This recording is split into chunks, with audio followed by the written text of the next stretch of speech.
Please be seated. Horace, there's a sermon up here, and I'm tempted to read it. It looks really good. One thing I've learned over the years is when I plan carefully for something, that it's going to blow up. So I've been ready for this meeting for months. I know what we need to do. I know what I need to do right now. I feel like I've got it. And of course, we've had the week we've had in this country. I'm just trying to go home was among the many things that Tyree Nichols cried out while being beaten, which turned out to be to death, by police officers in Memphis. I haven't watched the video, and I hope you won't if you don't have to. Personally, I stopped watching news like that years ago because I couldn't sleep anymore, and I was worried who I might become if I did get so used to watching that kind of violence that I could sleep after watching it. He cried out to his mother, like George Floyd. He ran when stopped, like the guy in our neighborhood that got pulled over also in a traffic stop and was hunted through our yards a few weeks ago. And I guess Mr. Nichols proved in his death that his instinct was right. On the video, it is reported that the police officers shout as though into an audio recorder the things that we hear whenever there is that kind of horrible violence, as though their victim were superhumanly violent, resisting 5 officers, when the video showed he was lying on the ground, held down and beaten, while the officers performed for the recording the words that would make the violence justified. It is horrific and horrifying. The difference this time is the officers were fired and arrested, thank God. But we know that the law is structured so that it will be difficult to find what they have done illegal, but we hope and we pray. And there seems to be real commitment to getting this right by police and other city leadership in Memphis, thank God. But more importantly, a young man has died brutally in the United States of America again. A young black man going home from work for lunch with his mother after a traffic stop, which upon reviewing a poll camera, a stop for no reason that anyone can ascertain, said their chief of police.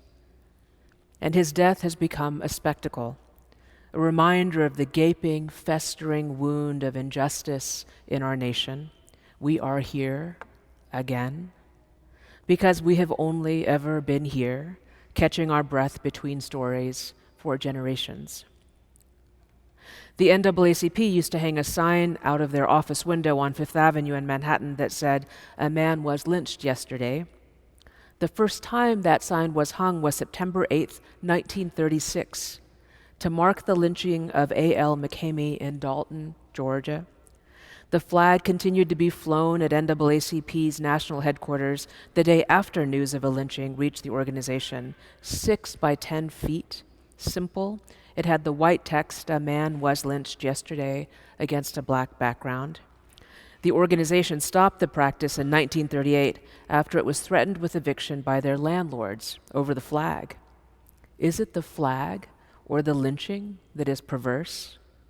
Is it the beating or is it the protest? The story told or the flailing preacher? I once had a message from a man who said he had listened to my sermons over the years sometimes, and now he needed me to do something. It was about an issue like this, an intractable American way of being, and I wondered about that, and I still do. What do we do? All of this listening to testifying is a lot.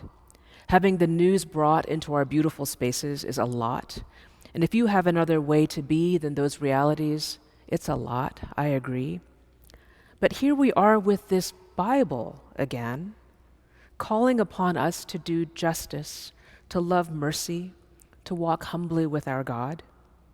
This Bible in which our brother Paul proclaims the foolishness of the cross, a convicted and executed man, our Jesus, sentenced to flogging, a crown of thorns upon his head, a brutal, violent death by people allowed to do that to people like him, is the cross that Paul invites us to remember.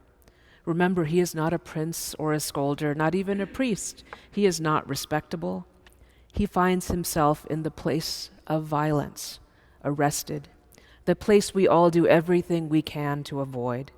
And there the Lord of the universe chooses to be, to take us there, to shine a light on what is wrong in the world that we live in, standing, or is it lying on the ground with the most vulnerable? And there, it is there that we are to learn the work of our salvation, Paul writes, our utter vulnerability in this life, our utter reliance on God, our utter connection to one another. Blessed are they, we read today. Blessed are they, Jesus says, probably directly to them, who know things like this are their fate, possibly. They follow him, we hear Jesus, through what he chooses to say to them forever. Some of you might also read this. The Grady Hospital physician Kimberly Manning posts a Twitter account, and she does this almost every day, of an interaction that she has had with a patient. It's at Grady Doctor, and it's beautiful.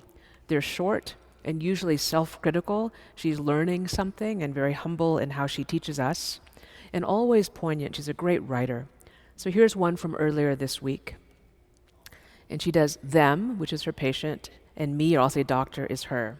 So them. This is in a series of 5, and this is number 4. And this is talking about the same incident that we're talking about. The patient says, "Crazy when the world hates you so much that you start hating yourself too." The doctor says, "That's real talk." They say, "Your neighborhoods, your schools, and even your reflection." The doctor says, "But what's the solution?" They shake their head quietly and says, "I feel scared that there isn't one." The doctor says, "No?" They say no. And then they say, "You know, I ain't even cry this time, which is crazy. I wonder sometimes if we just wired for disappointment." Wired for disappointment. Then he began to speak and taught them, saying, "Blessed are the poor in spirit, for theirs is the kingdom of heaven. Blessed are those who mourn, for they will be comforted. Blessed are the meek, for they will inherit the earth. Blessed are those who hunger and thirst for righteousness, for they will be filled. Blessed are the merciful, for they will receive mercy." It is as if Jesus says, "Blessed are you is all I have to give." Blessed are they. Leo Tolstoy, the 19th century Russian writer, writes of exactly the dilemma I think we find ourselves in today, and you might remember his correspondence with Gandhi and how that links to King here in Atlanta. But he wrote in 1899 or so, early 1900s, late 1800s. In his time, the military controlled Russia, the wealthy controlled Russia, and there were, remember, serfs, right? It was a feudal society still. And his novels invite us into that space of the violence that the vast majority in his country were subjected to, and in most of our lives, something very far from us, right? He speaks about the sensibilities of the protected person, and I'd put most of us in that category, but maybe not all of you. Isolated from the greatest injustices of the world. The kind of person who thinks about what they wear and goes to nice parties. Often a young person is his protagonist. And he places them up against the brutalities of the life of the poor that kind of leak into their day-to-day, often by accident. And their sweet, good Christian sensibilities are shocked to their core. I remember myself as a very young adult carrying Resurrection, which is also called Awakening, which is like all Tolstoy, it's that big, to India as on a trip, unironically, not thinking through exactly what I was doing, but clearly wrestling with the same questions, hauled it all over India in my suitcase. It was a mistake. It was very big.